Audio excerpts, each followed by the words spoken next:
Power up. Welcome to Desk of Ladyada. Beep, beep. New on the Switch 2. Yeah, I know. Launch title. All right. Hello, everybody. Okay, we're back at the Desk of Ladyada. Happy Sunday. Bunch of stuff going on my desk, a lot of tester stuff, some samples I got, and then we'll get into the great search. Okay, let's start with this tester because it's working, and I'm like, I don't want to jinx it. So let's go to the overhead. So this week I'm trying to finish, it's like y'all were on this journey with me over the holidays. I designed these Sparkle Motion boards. I used them over the holidays to test stuff, and now we're actually manufacturing. So the Sparkle Motion mini board. This is the small version with an ESP32 on the back, 4-amp fuse, connectors and stuff. It's meant to be a tiny little board, but like mountable for doing WLED and other like LED control stuff. And this board is easier to test and get into the store because it doesn't have, basically if you never have anything more than 5 volts coming in, everything just gets easier for the power supply and for management and boost conversion, buck conversion, level shifting, because like 5 volts is kind of a nice magical number that works well with the 3.3 volt logic and then the 5 volt output shifting. So this board actually went into the shop this week. Pardon me. And I think, we sold a couple. It's still in the shop. I think they're still in stock. I'll have a guide shortly, but built-in microphone, ESP32, built-in USB serial, and 2 output pins plus some like GPIO. But the one that everyone really wants, because I'm looking at like how many signups we have, are the Sparkle Motion like mega classic boards, which it's like hard to depanelize. And here's them on the panel after assembly. So they look good. We've got the ESP32 mini, which is driving everything, USB-C, PD, and DC power in. The USB PD goes into a USB PD chip, standalone chip, that you can change the voltage by flipping this switch back and forth. That's 20 volts, and then middle is 12, and then to the left is 5. 2 big diodes. We selected those on the Great Search a couple weeks ago into a 5-amp fuse, so chunky, 24 volt 5-amp fuse, 3.3 volt buck converter, infrared input, I2S microphone, USB serial converter, the data lines go over here, I2C stomach QT port, like a generic analog or digital IO port, some more GPIO, like whatever I had left, 1 LED, 1 little NeoPixel, and then terminal blocks for the 3 output pins. There's a 4th shifted output over here if you just want to solder to it, but 3 is pretty good. And it comes with power and ground on each one, which is great because it's like that makes wiring so much easier. I'm actually starting to use this board all the time when I'm testing my LEDs and NeoPixels, because it's like sometimes I have 12 volt strips, 5 volt, 20 volt, and then I just plug in the whatever I'm testing into here and I'm ready to go. On the back, since we have the Adafruit Penguin sketch that Paint Your Dragon wrote, we have the ability to put text in any font. And so this is like, when you Google for Donnie Darko font, this is like the font that's used on the interstitial screens.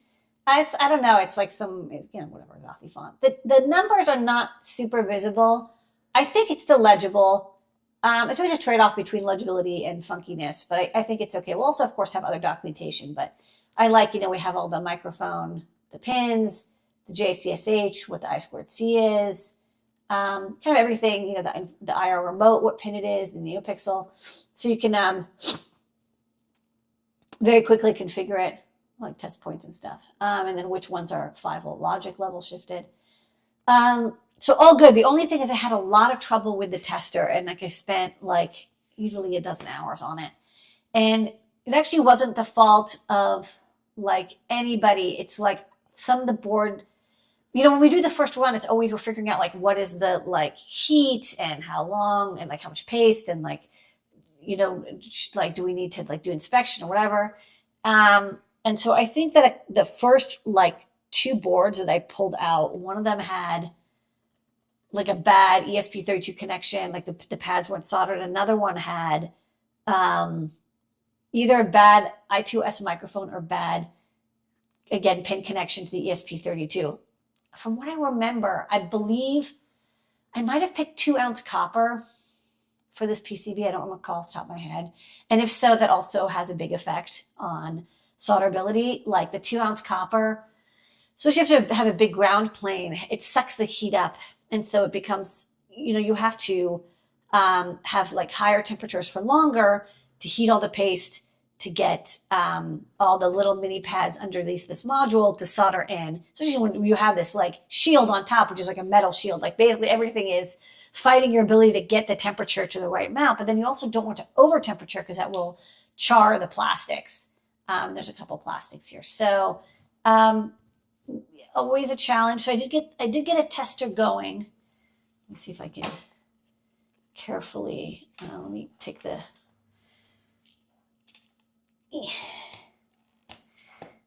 hold on.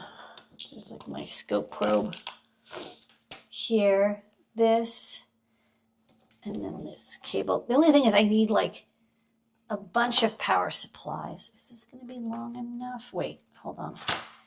This would be long enough if I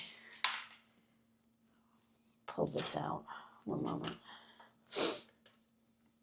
One of the things we did is like we reorganized is I like got all my USB cables sorted out. So like I threw away like 25 micro USB cables. I had like hundreds.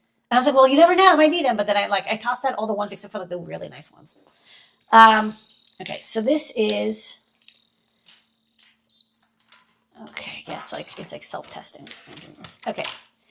And it's like, hey, test passed. So this is the tester. Okay, cool. That's kind of visible. This is the device under tester. The reason that this was particularly annoying, whatever, difficult to test, is I'm using the RP2040 to test. And also I think one of my RP2040 boards work. I actually just had a string of like weird failures and they were not related to each other, I believe. But like this had a bad pin. I think this one's still like, cause I'm kind of like, I use something and I put it back. I don't get a new one all the time. And sometimes like something breaks, I don't even realize it till later. So I've got the tester brains. And then usually what I do and what I did for the mini board is I used the USB connection to program and test, right? So I would program the ESP32 through the USB serial, and then I'd use the USB serial to read the status, like what device under test stuff it's reporting, the analog voltages, and like, is the NeoPixel out working? With this one, I can't do that because I need to test the USB-C. How is this like always shiny right there? We can put a thing over because there's a like, light there's directly. A light, like right yeah, above we can. It's just a great light, but it's like exactly. We can change that. Okay, let me just put my hand over it. So, just like a white cable. So this is plugged into USB Type-C PD power adapter because this can't. It's not going to be able to source. Like maybe one day I'll design a board that can like do the USB PD sourcing while also giving you the data lines, but like not today. So this is plugged into like, a standard off the shelf USB PD, which lets me test, on this board as I'm going through the test procedure. I query the USB PD chip over here and I say, hey, give me 5 volts and measures the voltage. And it says, give me 12 volts, measures the voltage. And it says, give me 20 volts and measures the voltage. Basically, it's a 2-part test. One, make sure that this chip is working. And second, if anything is amiss and can't handle the 20 volts input, I'd rather it like go poof on the test bench and not go poof when it gets into a customer's hands. And then one thing I discovered, which isn't true for all boards, but some of them, is as I'm testing the USB PD, when it switches the voltages between 5, 12, and 20, it instantaneously turns off the power for just like a couple milliseconds because it's like it goes to 0. I have a little like transistor for being able to shut it off. It disconnects the power and then switches to 12 volts. And so the voltage dips. I was getting brownouts, and I was like, I couldn't tell what was going on. And so for the final test, I have this 5-volt plugged in, so I have like a way to test, like if I shut off the USB, this power should still be coming through. That's testing the diode and everything. Anyways, it's just like there's a lot. This IR LED testing the IR receiver. I have a piezo here that beeps, which tests the I2S microphone. And then the terminal blocks are tested as well. I made a bunch of mistakes with this tester. But here's the thing. It does work. I did get it finished. And basically, my whole thing is like the first 250 is always just the trial. It's like, is it working? Am I going to get it?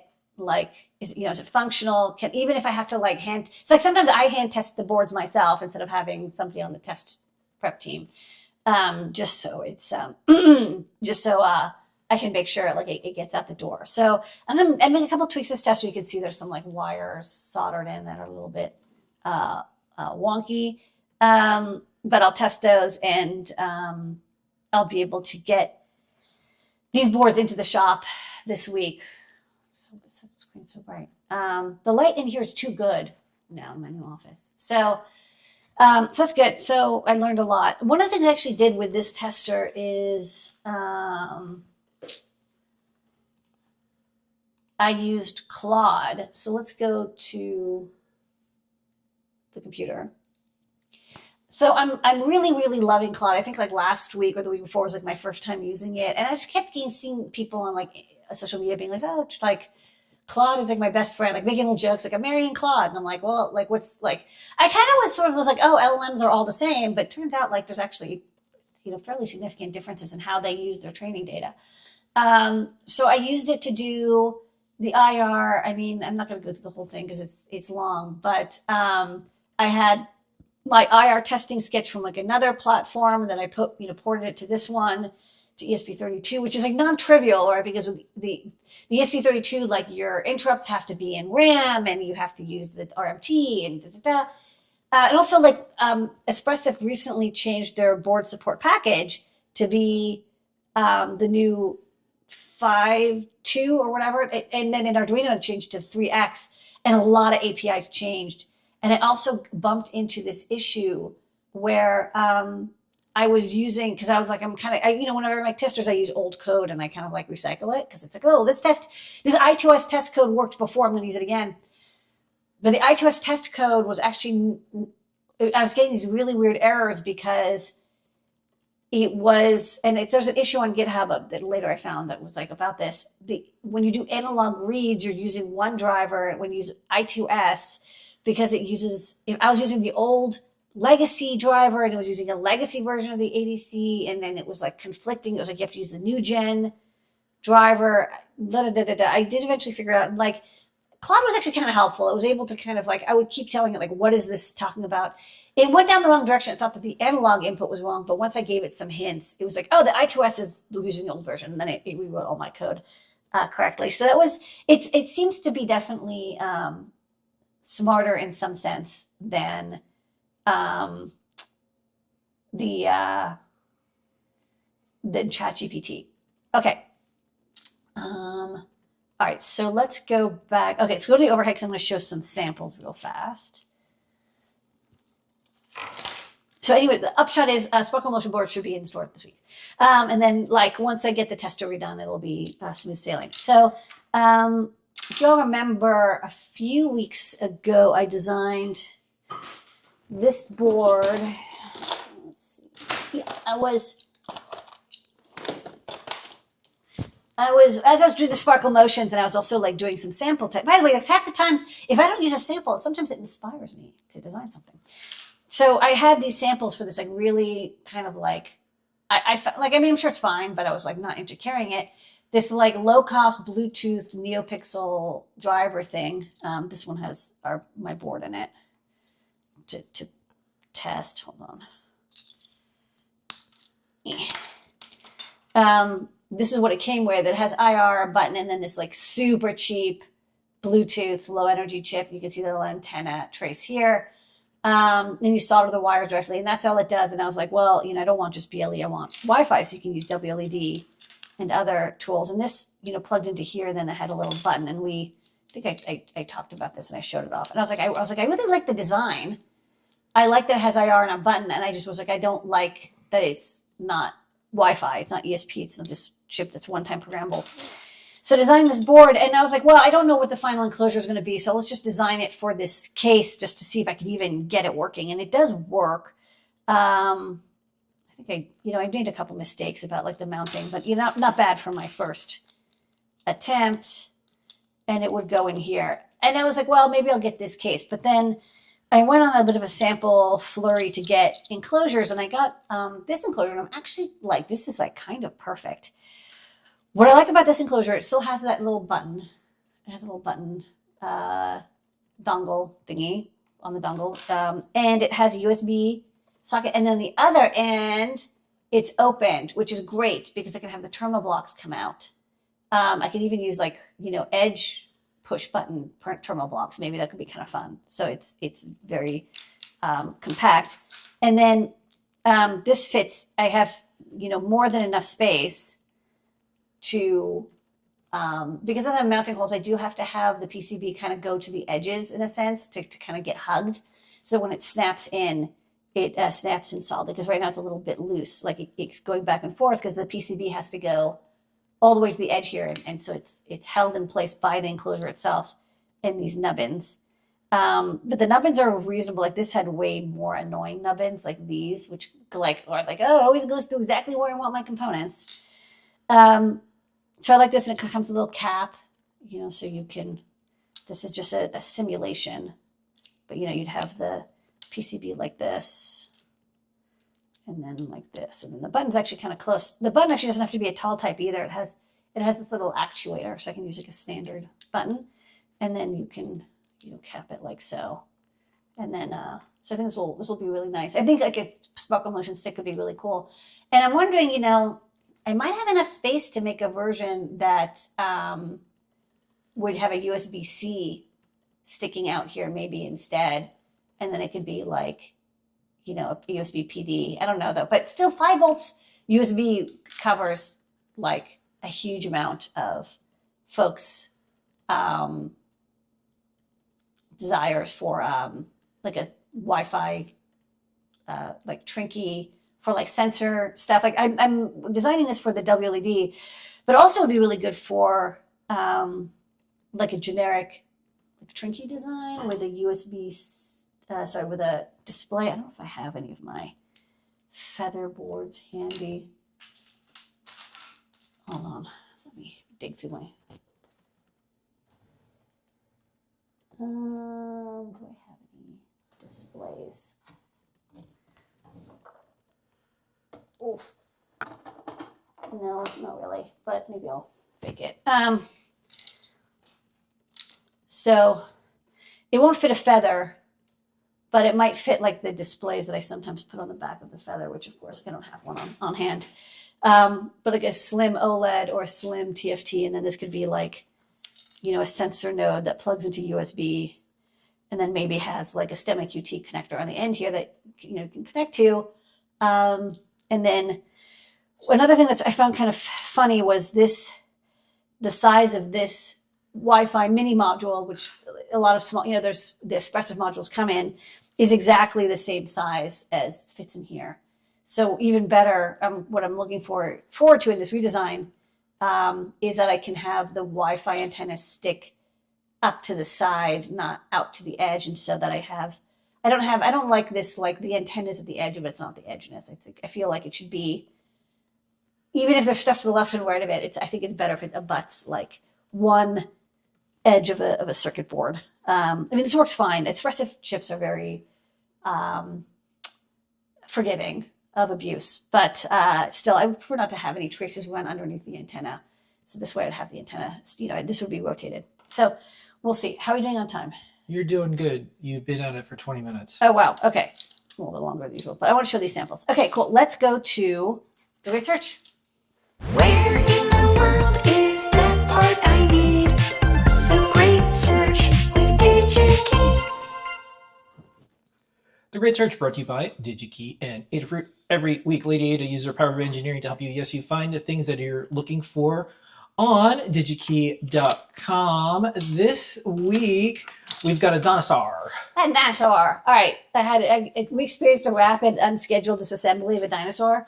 Yeah. So this is a dinosaur friend that we have holding our tissue paper to help our baby Ada with potty training, which is going great. She potty trained herself, which is awesome. So part of the fun is she thanks the dinosaur, and she's like, "Thank you, dinosaur." Yeah, and she pets him and sings to him. Yeah, and it's a toilet paper holder. Little companion. Yeah, it's a toilet paper holder, but it just came with like the default things that it included, which is this like little sticky paper on the back and this little thing that it hangs on. So it has a hook. Yeah, which kind of helps keep it in place, but I think maybe that wasn't. But it also uses these foam squares. Yeah, I knew. I had a feeling it wasn't gonna really work, but yeah. Okay. Worked. Anyway, all good. Anyways, it's fine. No blame. It hooks on, but it does need to have the adhesive, and I think it maybe didn't quite sit flat and whatever. But this adhesive really did like zero job. It's like not even sticky anymore. I'm kind of wondering if it was ever adhesive or maybe something went wrong with it. Maybe the adhesive tore off. It's like the cheapest double-sided foam. And so we were like, oh, like we should replace it. We should also fix the, we'll hang it, we'll super glue this, but we also need to replace the foam. And you were like, well, we should use some like high quality tape. And we were like, well, like what? And you're like, well, I have this. Oh, can you go to the overhead? Yeah. You're like, well, I found this. This is funny. This is like some AI image, I think. This I don't know what they did. Yeah. I don't know. New upgrade. I think this is just whatever. They basically just repackage 3M VHB tape, and this stuff is great. We use this all the time.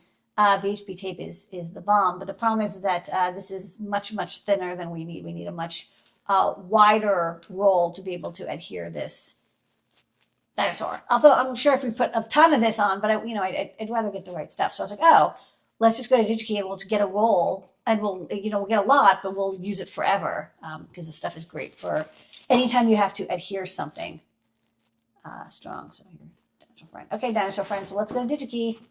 Here we go. Okay, so specifically, I'm looking for VHB tape, which I believe stands for V very high bond, which reminds me of this joke when I was like a young engineer, that there was like, VLSI, very large scale integrated circuit. And they were like, well, obviously the next thing would be like SFH, SIC, super freaking high scale. I don't know. So super heckin' bond tape. So let's check out the tape over at DigiKey. So we're going to only look for the active stuff, obviously. And then the thing that, again, what I really wanted was the width. I don't want this 1/8 nonsense. I need to be really like 1/2 inch to 1 inch. I feel like it's going to be expensive because, it's wider, the better. But I feel like that's kind of essential. I want it to be in stock right now, and I'm only going to buy it from DigiKey, so it cuts out a bunch. And then as I was looking at this, I noticed that there were also, there's the rolls, and I was like, yes, these are looking good. But there's also other shapes. So if you look, there's like circles, and don't get me wrong, these are very cool. I could see how, especially if you're in a manufacturing situation where you're like, I have to apply one square or one dot to like every product instead of having people cut it or getting them custom die cut. Just get these like pre-die cut ones, but we don't want that. So for length, so I got the width, but for length, I don't want 1 inch long. I don't want little pieces. I want like a roll. So you basically see it goes from like, 1/2 inch to 4 inch, and then it skips right up to 5 feet or 15 feet, 5 yards. And I want something like that. I don't want 45 yards or 50 yards. I definitely want 15 to 30. Honestly, even 15 is like a huge amount of adhesive. Okay. So this is good. Next up, I want the double coated foam. I don't want adhesive transfer because it's not like I'm putting it down and then I remove it and then I adhere something, right? That's like the super thin tapes that you'd use for like mounting like images or something, like mounting transfer. I really want the foam stuff. I like it mounting stuff all over the place. So let's get that. And then there's, actually no, there's clear. Let me see what's available in clear. Clear stuff is pretty good. This looks pretty good. I do like the clear stuff because I don't have to worry about, like, especially if I can't quite get it off the material. Maybe I'll get clear. They do have gray and black. So let's look at the differences between the two because there's slightly different versions. This one's 1/2 an inch. This one's 1 inch. And there's different foams and there's different thicknesses. Both are general purpose and both are fair temperature. Both are 1/2 inch and then it skips up to 1 inch. I think 1/2 inch is fine. You're going to pay, it's basically double the cost to get twice the width. I think I'm going to go with this. So it's basically similar to what you got here. And it's like, I don't know exactly what happened, but I'm also getting like a discount price. Maybe if you make an account. I'm not sure if you'll get the discount because I'm a very long-term customer, but a good reason to be a long-term customer. So yeah, this is the tape. It's clear. This stuff is strong as heck. It's so good. But it makes a really good bond. It's like weather resistant. You look at the data sheet, it's like temperature and weather resistant. It doesn't dry out. It doesn't leave like a weird, gross residue and the whole thing else comes apart. So I think I'm going to go with this, the 4910 05, 1/2 inch wide, 5 yards long roll of VHB tape in clear. This is my pick. That's a great search. That's a great search. Where in the world is that part I need? The great search with DigiKey. Okay, we're going to do a bunch of stuff. We're going to make a lot of electronics. We're going to fix a dinosaur. I got a lot of mommy fix it this morning. Yeah, I've got to fix I'm the fixer a of that. microphone Yeah. thing for her and a couple other things. This will be fine though. Yeah. We just need. This is actually a nice clean. What's cool is our little toddler knows we could Right. fix things, Yeah. so it's not a big deal when something breaks. And Well, she helps said fix she it. said I fix it. Yeah, she But wanted to then fix it. she was kind of like she just like put it on. She's like, "Why isn't it fixed?" I'm like, "You have to put Yeah, glue on it." Yeah. So, well, we have lots of glues, so you'll we do. fix this. All right, Okay. that's the Disc Ladyada. See everybody next week. Bye bye.